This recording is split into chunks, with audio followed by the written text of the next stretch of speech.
मंच पे ज़्यादा रोशनी है, आपके तरफ कम रोशनी है। तो हम चाहते हैं कि आपकी तरफ ज़्यादा रोशनी रहे। मेरी आवाज़ पीछे तक जा रही है? सब लोगों को सुनाई दे रहा है? आप लोग खाना खाए हैं कि नहीं? लग तो नहीं रहा है। खाना खाए होते तो जोर से बोलते। हाँ, खाना खाए हैं? हाँ, अब लग रहा है कि खाए हैं। मेरी आवाज़ जहाँ तक पहुँच रही है, 14वें छात्र संसद में आए हुए आप तमाम विद्यार्थियों का, आदरणीय शिक्षकों का, MIT परिवार के एक एक सदस्य का, चाहे वो स्वीपर हों, क्लर्क हों, टीचर हों, नॉन टीचिंग स्टाफ हों, ये कैमरा के पीछे काम करने वाले लोग हों, इस परिवार को चलाने वाले आप सभी सदस्यों का मैं दिल से आभार व्यक्त करता हूँ कि इस महत्वपूर्ण कार्यक्रम में आने का अवसर प्राप्त हुआ है। क्योंकि वो अंग्रेजी का एक फ्रेज है ना, age is number, young is feeling. तो आप नौजवानों के बीच आकर के अच्छा लग रहा है, अपनी यूनिवर्सिटी का दिन याद आ रहा है। और ख़ास करके मैं मंच को धन्यवाद करना चाहता हूँ। हमारे साथ दो मेंबर ऑफ पार्लियामेंट हैं और आपके कॉलेज के डीन हैं, और सबसे बड़ी बात यह है कि मंच पर बड़े प्रतिभावान लड़के और लड़कियां बैठे हैं जिन्होंने अपने विचारों से, अपनी ओजस्वी वाणी से, अपनी ओरेटरी से मैं समझता हूं कि आप लोगों को इम्प्रेस किया है और बहुत शानदार बात आप लोगों के बीच में रखा है। मैं आपके सामने भाषण नहीं दूंगा, क्योंकि आजकल भाषण बहुत दिया जाता है, लेकिन मुझे जिस विषय पर बोलने के लिए कहा गया है, दो चार बातचीत के तौर पे मैं आपके सामने रखूंगा। सबसे पहली बात तो मैं इस बात से सहमत नहीं हूं कि भारत को किसी और के नज़रिए के हिसाब से भारत की राजनीति, भारत की विचारधारा और भारत के अंदर रहने वाले जो लोग हैं उनकी चिंतन परंपरा को चिन्हित किया जाए। कहने का तात्पर्य यह है कि यह जो लेफ्ट, राइट, सेंटर, यह जो कैटेगरी है, यह कैटेगरी एक्चुअली भारतीय कैटेगरी नहीं है। भारतीय कैटेगरी को अगर आप देखेंगे तो भारत में अगर द्वैतवाद है तो अद्वैतवाद भी है और विशिष्टाद्वैतवाद भी है। कहने का मतलब ये है कि एक ही व्यक्ति के अंदर कई गुण होते हैं और कई सारे अवगुण भी होते हैं। तो राजनीति में जब हम किसी चीज़ का विश्लेषण करने के लिए जा रहे हैं तो दो चीज़ का होना बहुत महत्वपूर्ण है। पहला है लेंस और दूसरा है लोकेशन। मतलब हम किस नज़रिए से किसी चीज़ को देख रहे हैं और वो चीज़ हम कहाँ से देख रहे हैं। जब तक इसका हम निर्धारण नहीं करेंगे तब तक ये कैटेगरी के आधार पर हम भारतीय समाज, भारतीय राजनीति और भारतीय इतिहास को समझने में गलती करेंगे। कहने का तात्पर्य ये है कि आजकल ना, जब आप पॉलिटिकल नैरेटिव को सुनेंगे या किसी मंच पर जाएंगे, किसी टीवी डिबेट में जाएंगे, किसी क्लासरूम में अगर आप किसी टीचर को सुनेंगे तो आपको ये महसूस होगा कि किसी के लिए राजनीति मैथमेटिक्स है। जब वोटों का परसेंटेज निकाला जाता है, किस जाति का कितना वोट है, किस धर्म का कितना वोट है, तो किसी के लिए पॉलिटिक्स मैथमेटिक्स है, किसी के लिए पॉलिटिक्स केमिस्ट्री है कि इस जात को इस जात से जोड़ देंगे, जैसे लैब में बैठ करके हम लोग कोई पॉलिटिक्स खड़ा कर देंगे। और किसी के लिए पॉलिटिक्स इकोनॉमी है, कितना पैसा खर्चा होगा, धन कहाँ से आएगा, चंदा कहाँ से आएगा। और आजकल चल भी यही रहा है, तुम मुझे चंदा दो मैं तुम्हें धंधा दूंगा, आप मुझसे चंदा लीजिए, फिर जब हमारी सरकार आ जाएगी तो हम आपको धंधा दे देंगे। चल भी यही रहा है।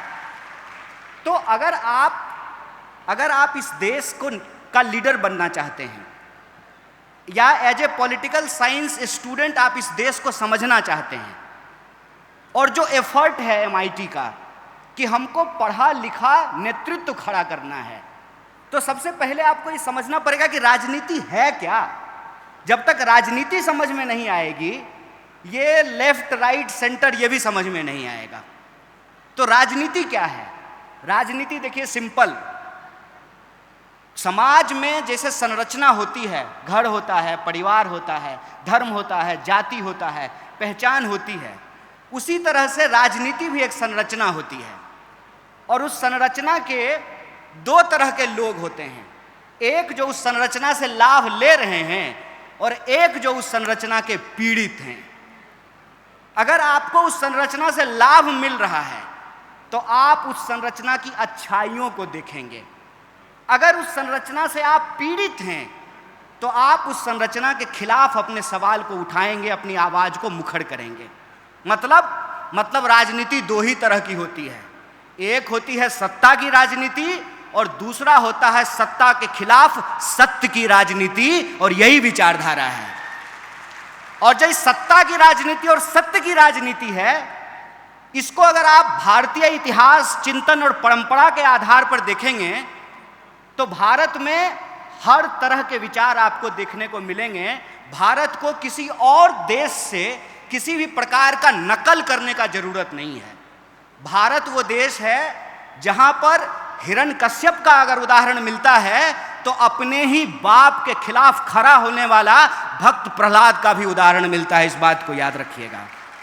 भारत के इतिहास में अगर तैमूर लंक मिलता है तो उसकी बड़ी आर्मी के सामने, जिसके पास तलवारें थी, घोड़े थे, हाथियां था, उसके सामने चाकू लेकर के खड़ा होने वाला बलकरण का भी इतिहास मिलता है। तो भारत की चिंतन परंपरा को आपको देखना पड़ेगा। भारत में अगर ईश्वरवादी सत्ता है तो उस ईश्वरवादी सत्ता को चुनौती लेने वाले विचार भी आपको मिलते हैं। फर्ज कीजिए, चांद तो वही है ना भैया, जिसको आप करवा चौथ में भी चलनी लेकर के देखते हैं और ईद में भी देखते हैं। चांद को थोड़ी पता है कि धरती पर उसके नाम से लोग लड़ रहे हैं। वो तो करवा चौथ में भी देखा जा रहा है और ईद में भी देखा जा रहा है। इसका फैसला आपको करना है कि आपको समाज में किस संरचना का निर्माण करना है। अगर आपको समाज में बराबरी की संरचना का निर्माण करना है तो भारत में उसकी चिंतन परंपरा को आपको ढूंढ करके लाना पड़ेगा। और भारत में समानता, एकता, न्याय, बराबरी, इसकी चिंतन परंपरा यह है कि आपको कबीर के पास जाना पड़ेगा, आपको नानक के पास जाना पड़ेगा, आपको बुद्ध के पास जाना पड़ेगा, आपको शिवाजी के पास जाना पड़ेगा, आपको अन्ना भाऊ साठे के पास जाना पड़ेगा। क्या कहते हैं कबीर? कबीर कहते हैं कि काकर पाथर छाड़ी के माजिद लियो बनाए, तापर मुल्ला बांग दे बहरो भयो खुदाए। ये होता है सत्ता को चुनौती देना। सत्ता कितने प्रकार की है?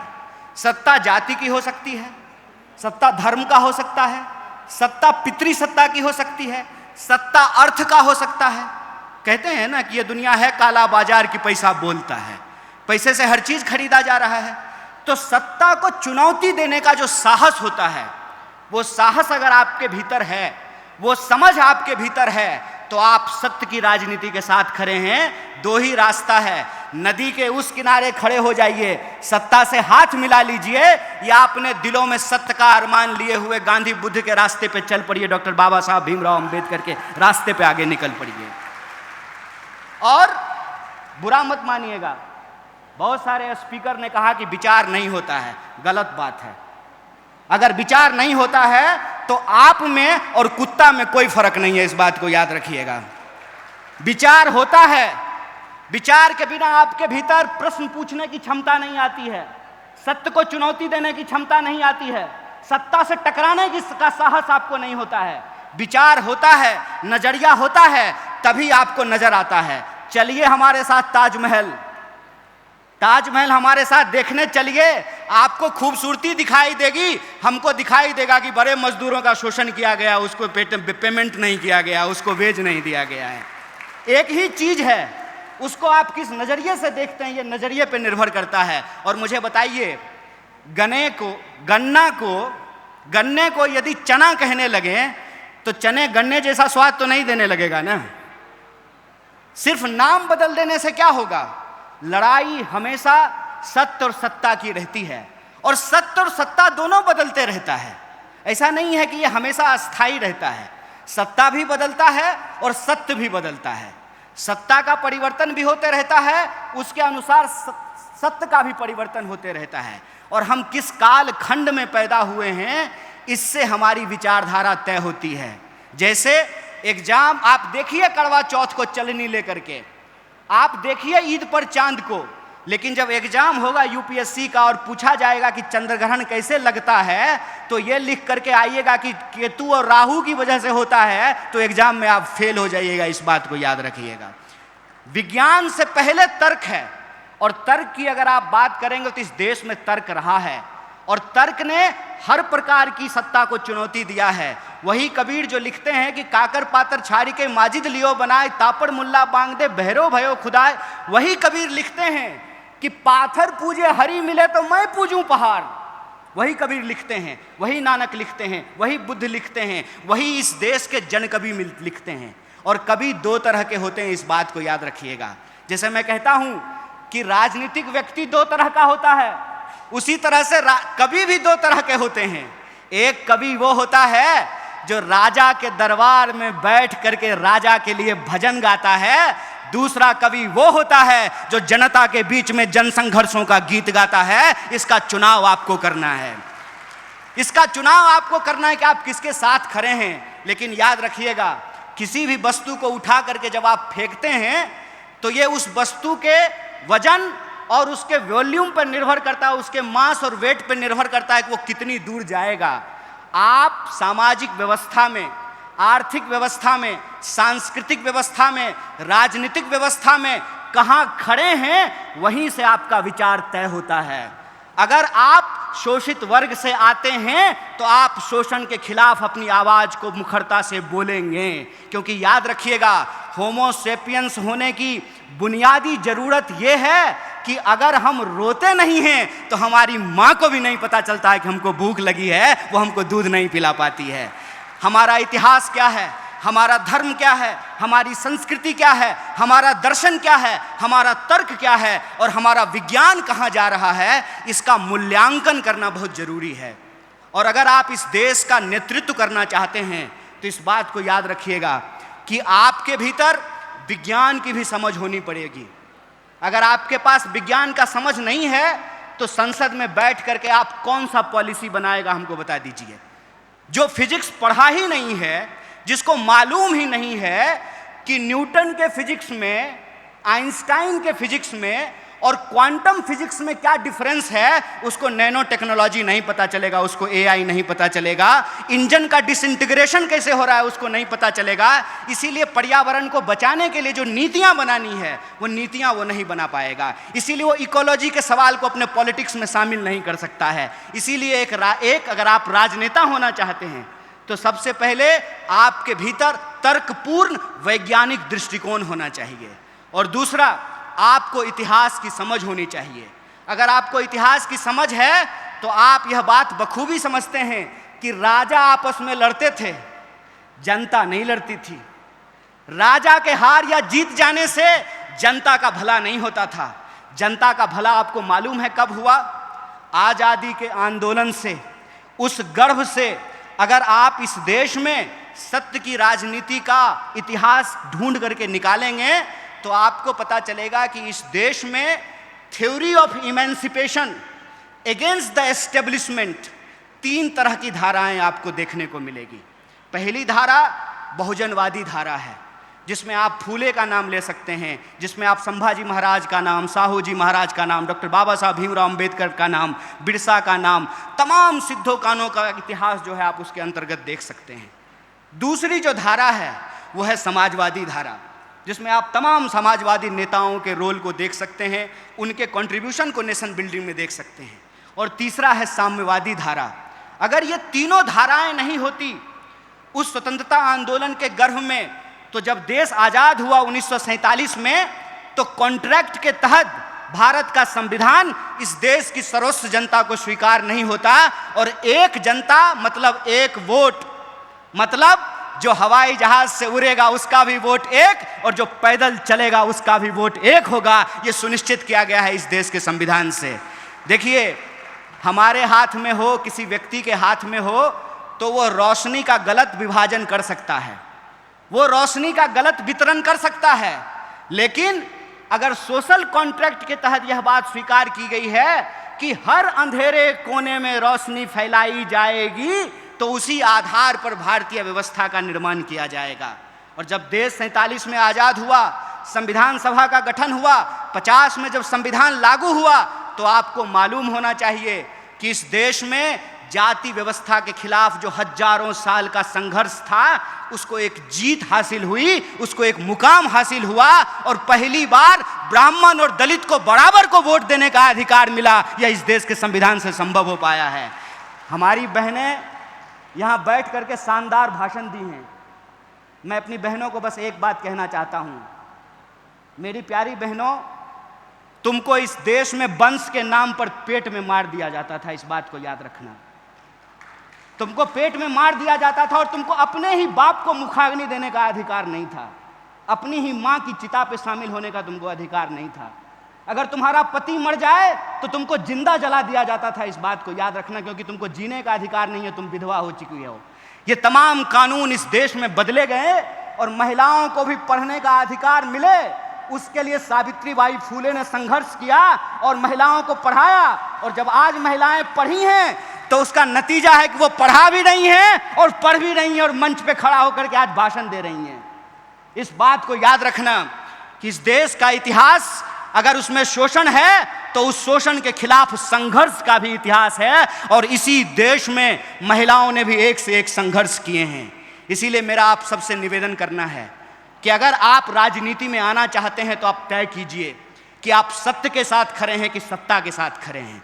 अगर आप सत्य के साथ खड़े हैं तो आपको सत्य के लिए संघर्ष करना पड़ेगा, और जब आप सत्य के लिए संघर्ष करेंगे तो इस बात को याद रखिएगा कि आपके भीतर विज्ञान की भी समझ हो, इतिहास की भी समझ हो, दर्शन की भी समझ हो, और इस देश में समाज में रहने के लिए जो व्यवहारिकता है, उस व्यवहारिकता की भी हमको समझदारी हो। लेकिन व्यवहारिकता का मतलब ये मत समझना दोस्त, आजकल युवा नेता क्या करते हैं, मोबाइल लेते हैं और किसी दोस्त को पकड़ा देते हैं। ध्यान से सुनना इस बात को, किसी दोस्त को पकड़ा देते हैं और कोई नेता जब अपने गाड़ी से उतरता है ना, उसके बगल में जाके खड़ा हो जाते हैं, सर नमस्ते, और उसको कहते हैं कि जब हम ऐसे हाथ करेंगे ना, फटाक से क्लिक कर लेना तुम उसको, और ज्यों ही वो ऐसे हाथ एक्शन देगा त्यों ही फोटो खींच लेगा और सोशल मीडिया पे डालेगा, आज अमुक नेता से देश की राजनीति पर गंभीर चर्चा करने का अवसर प्राप्त हुआ है। हाथ जोड़ करके कहते हैं भाई ये मत करना, ये मत करना, ये याद रखना कि तुम्हारी राजनीति क्या है। इस देश में बाप जात पैसा चलता है मेरे भाई, बीजेपी, बाप जात पैसा। अगर बाप जात और पैसा नहीं है तो तुम्हारे पास एक ही विकल्प है, तुमको ऑथेंटिक होना पड़ेगा। वैलेंटाइन डे पे झूठ मूठ का आई लव यू कहने से काम नहीं चलेगा मेरे भाई।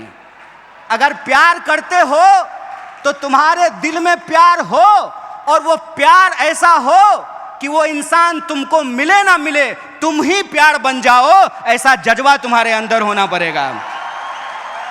और ऐसा जज्बा अगर तुम्हारे भीतर है तो मैं तुमको एक बात कह देता हूं, कोई बाप ऐसा बच्चा नहीं पैदा किया है कि संघर्ष की कोख से पैदा होने वाले इंसान का रास्ता रोक दे। तुमको सत्य के साथ खड़ा होना पड़ेगा। फिर वो जो नेताजी के साथ तुम ऐसे फोटो खिंचा रहे हो ना, वो नेताजी अपने पीए से फोन कराएंगे कि जरा उसको बुला दो, तो तुम कहना नेताजी बाद में आते हैं, अभी हम आंदोलन करने जा रहे हैं, जरा कलेक्टर को हम स्मारक पत्र देने के लिए जा रहे हैं। राजनीति का मतलब सत्य के लिए संघर्ष करना होता है, और सत्य की एक विचारधारा होती है, इस बात को याद रखना।